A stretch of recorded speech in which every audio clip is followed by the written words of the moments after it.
Aluminium is the most abundant metal on Earth. However, it is expensive because a lot of electricity is used to extract it.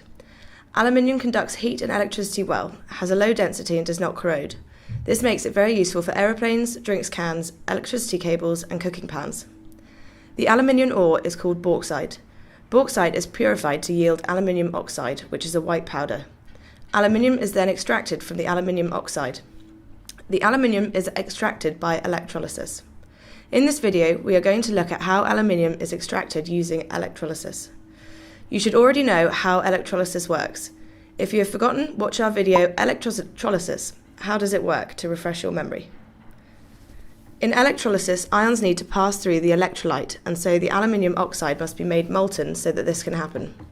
Aluminium oxide has a very high melting point, over 2000 degrees Celsius.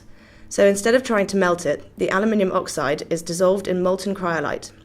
Cryolite is an aluminium compound with a much lower melting point than aluminium oxide, and so using this reduces some of the costs in extracting aluminium.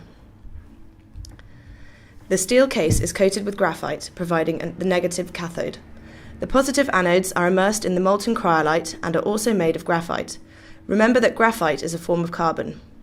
When the battery is turned on and electricity flows, the aluminium from the aluminium oxide in the cryolite forms at the negative cathode and sinks to the bottom of the tank. Here, it can then be tapped off as a pure liquid metal. The aluminium sinks because it is more dense than the aluminium cryolite solution. The oxygen from the aluminium oxide in the cryolite forms at the positive anodes.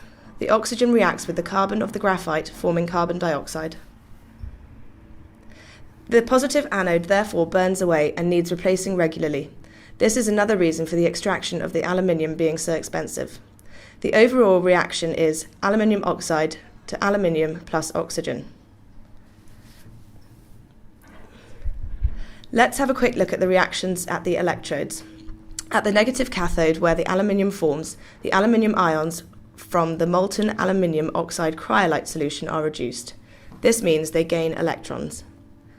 At the positive anode, where the oxygen reacts with carbon to make carbon dioxide, the oxygen ions are oxidized. This means they lose electrons. So from this video, you should know that to extract aluminium, electrolysis is used. Aluminium oxide needs to be molten for the ions to move through it, and so is dissolved in cryolite to lower the melting point. The anode is gradually worn away because the oxygen from the solution reacts with the carbon of the graphite anode, producing carbon dioxide, and so the anode wears away and needs to be replaced regularly. Aluminium extraction is very expensive because a lot of electricity is needed.